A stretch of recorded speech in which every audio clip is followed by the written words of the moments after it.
भारत में पिछले दिनों दो सबसे बड़ी चीजें हुई हैं। एक तो नया संसद भवन बनाया गया और उसमें सिंगोल रखा गया। ये दूसरी चीज आपको बता दूं कि बहुत सी विपक्षीय पार्टीज हैं जिन्होंने इस चीज का विरोध किया। 20 के करीब पार्टीज थी जिन्होंने इस चीज का विरोध किया। नया संसद भवन नहीं बनना चाहिए था, इस चीज का विरोध किया, बन गया। और उसके बाद इसका उद्घाटन कौन करेगा, वो इसके पक्ष में नहीं थे कि भारत के प्रधानमंत्री नरेंद्र मोदी उसका उद्घाटन करें। उन्होंने किया, उन्होंने बहिष्कार किया और सिंगोल रखने को लेकर भी बहुत सी बातें कहते हुए नजर आ रहे हैं विपक्ष के नेता। एक विपक्षी नेता हैं राहुल गांधी, जो विदेश गए हैं और वहां उन्होंने एक स्पीच दी है। बहुत सी बातें उन्होंने इस नए संसद भवन को लेकर, सिंगोल को लेकर कही हैं।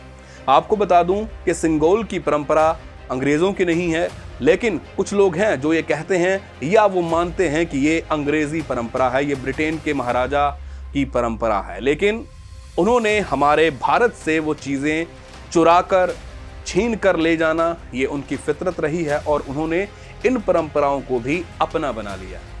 लेकिन भारतीयों को ये पता होना चाहिए कि कौन सी परंपरा, कौन से रीति रिवाज हमारे हैं।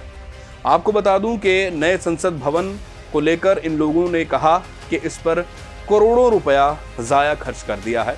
आपको बता दें कि नए संसद भवन की जरूरत जब महसूस हो रही थी तो पुरानी सरकारों के पास पैसा नहीं था। ये कहा जाता था नई संसद भवन बनाने के लिए, राफेल खरीदने के लिए पैसे नहीं थे। लेकिन 2015 की बात है जब अफगानिस्तान के काबुल में उन्होंने संसद भवन बनानी थी तो भारत की यूएपीए सरकार ने उनको लगभग 1000 करोड़ रुपए दिए थे मदद के तौर पर। राफेल खरीदने के लिए सरकार के पास पैसे नहीं थे, अपने देश में नई संसद भवन बनाने के लिए पैसा नहीं था, लेकिन 1000 करोड़ के करीब अफगानिस्तान को नए संसद भवन बनाने के लिए पैसा दे दिया था। आपको बता दूं कि हमारे भारत में जो नई संसद बनी है उस पर कितना खर्च आया है, उस पर 973 करोड़ रुपए का खर्च आया है, जो इन लोगों को शायद चुभता हुआ नजर आ रहा है। आपको बता दें कि सिंगोल की परंपरा बहुत पुरानी परंपरा है।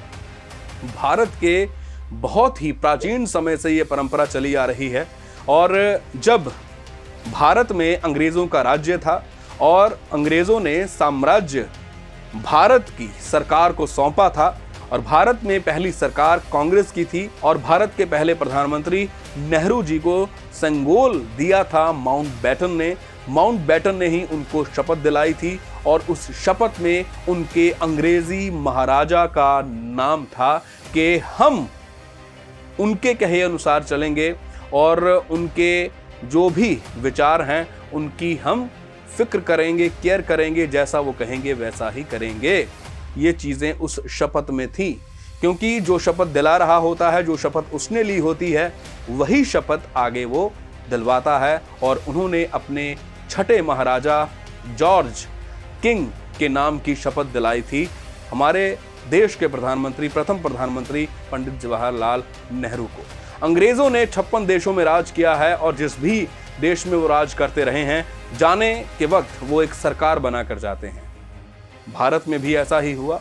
आपको बता दूं कि इंडियन नेशनल कांग्रेस की स्थापना एक अंग्रेज ने की थी और दादा भाई नारोजी भी उसके संस्थापक माने जाते हैं, जो ब्रिटेन के रहने वाले थे और ज्यादा समय वो वहीं पर गुजारते थे। इतना समय वहां पर गुजारा उन्होंने कि वो वहां के सांसद भी बन गए और वहां के सांसद तभी बन सकते थे जब उनके पास वहां की नागरिकता होती। तो वो वहां के नागरिक थे, लेकिन उन्होंने स्थापना की थी इंडियन नेशनल कांग्रेस की। और इसके अलावा और भी बहुत सारे अंग्रेज थे जो इंडियन नेशनल कांग्रेस में शामिल थे। इसलिए कहा जा सकता है कि ये एक तरह का एक प्यादे के रूप में भारत में ये सरकार काम कर रही थी उस वक्त, जिसको अपने राजा के प्रति वफादार रहना पड़ता है। आपको बता दूं कि ये सारी चीजें जो हैं ये आपके लिए जाननी बहुत जरूरी हैं कि क्यों विपक्ष में ये जो नेतागण हैं ये इन चीजों का विरोध करते हैं। और भारत के प्रधानमंत्री नरेंद्र मोदी ने इन सभी चीजों का विरोध किया है और अपने हिसाब से अपनी चीजों को बनाना शुरू किया है।